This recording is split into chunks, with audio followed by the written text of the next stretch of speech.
प्रश्न 1। प्लाज्मा झिल्ली की संरचना को समझाने वाले मॉडल का क्या नाम है? ए. ठोस परत मॉडल, बी. तरल mosaic model, C. Sandwich model, D. इकाई झिल्ली मॉडल। उत्तर है बी. तरल मोज़ेक मॉडल। प्रश्न: तरल मोज़ेक मॉडल का प्रस्ताव किसने दिया था? ए. वॉटसन और क्रिक, बी. रॉबर्ट हुक, सी. सिंगर और निकोलसन, डी. श्लीडेन और श्वान। उत्तर है सी. सिंगर और निकोलसन। प्रश्न 3। तरल मोज़ेक मॉडल किस वर्ष में सिंगर और निकोलसन द्वारा प्रस्तावित किया गया था? ए. 1952, बी. 1962, सी. 1972, डी. 1982। उत्तर है सी. 1972। प्रश्न 4। निम्नलिखित में से कौन प्लाज्मा झिल्ली का एक प्रमुख कार्य है? ए. ऊर्जा उत्पादन, बी. प्रोटीन संश्लेषण, सी. कोशिका के अंदर और बाहर जाने वाले पदार्थों का चयन करना, डी. आनुवांशिक जानकारी संग्रहित करना। उत्तर है सी. कोशिका के अंदर और बाहर जाने वाले पदार्थों का चयन करना। प्रश्न 5। जंतु कोशिका को आकृति और सुरक्षा मुख्य रूप से किसके द्वारा प्रदान की जाती है? ए. कोशिका भित्ति, बी. केंद्रक, सी. Mitochondria, D. प्लाज्मा झिल्ली। उत्तर है डी. प्लाज्मा झिल्ली। प्रश्न 6। पादप कोशिका और जंतु कोशिका में मुख्य संरचनात्मक अंतर क्या है? ए. पादप कोशिका में केंद्रक होता है, जंतु कोशिका में नहीं, बी. पादप कोशिका में कोशिका भित्ति होती है, जंतु कोशिका में नहीं, सी. जंतु कोशिका में माइटोकॉन्ड्रिया होता है, पादप कोशिका में नहीं, डी. जंतु कोशिका में प्लाज्मा झिल्ली होती है, पादप कोशिका में नहीं। उत्तर है बी. पादप कोशिका में कोशिका भित्ति होती है, जंतु कोशिका में नहीं। प्रश्न 6। एक पादप कोशिका में कोशिका झिल्ली के अतिरिक्त और क्या पाया जाता है? ए. केवल कोशिका द्रव्य, बी. कोशिका भित्ति, सी. Ribosome, D. लाइसोसोम। उत्तर है बी. कोशिका भित्ति। प्रश्न 7। विलयन जिसकी सांद्रता कोशिका रस यानी सेल सैप से कम होती है, उसे क्या कहते हैं? ए. अतिपरसारी विलयन, बी. समपरसारी विलयन, सी.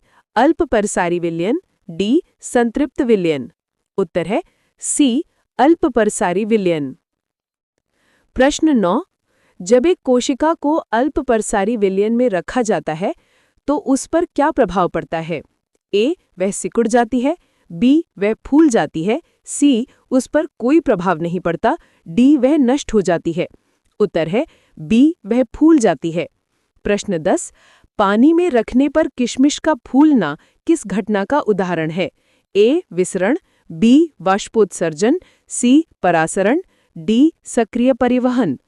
उत्तर है सी. परासरण यानी ऑस्मोसिस। प्रश्न 11।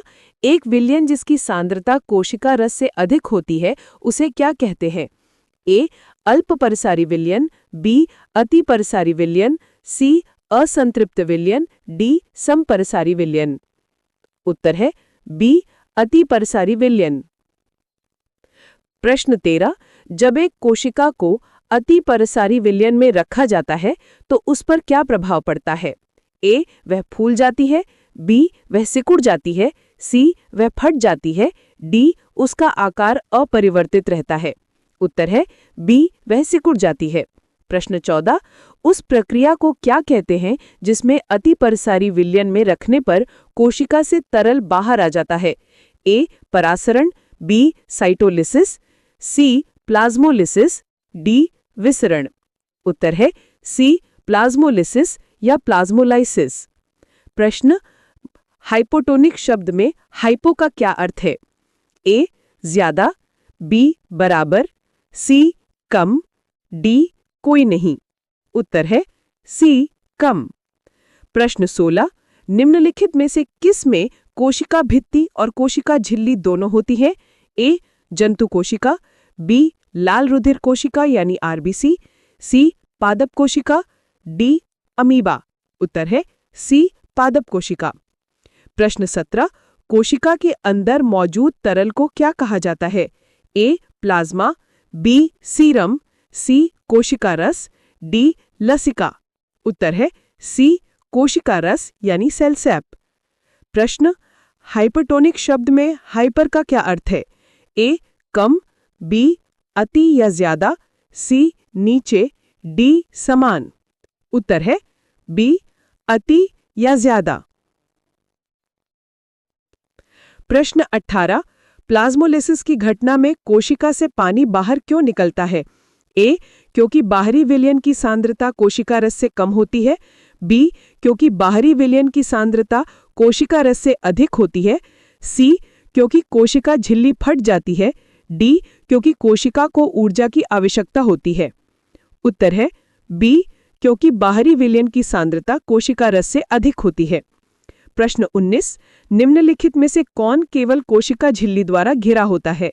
ए जीवाणु कोशिका, बी कवक कोशिका, सी जंतु कोशिका, डी शैवाल कोशिका।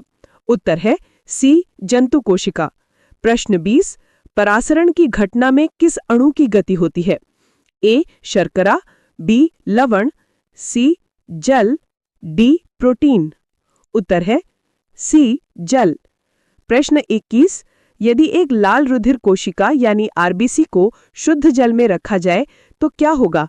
ए वह सिकुड़ जाएगी, बी वह फूल कर फट जाएगी, सी उसका आकार नहीं बदलेगा, डी वह प्लाज्मोलाइज्ड हो जाएगी। उत्तर है बी वह फूल कर फट जाएगी। प्रश्न 22, प्लाज्मोलिसिस की प्रक्रिया मुख्य रूप से किन कोशिकाओं में स्पष्ट रूप से देखी जा सकती है?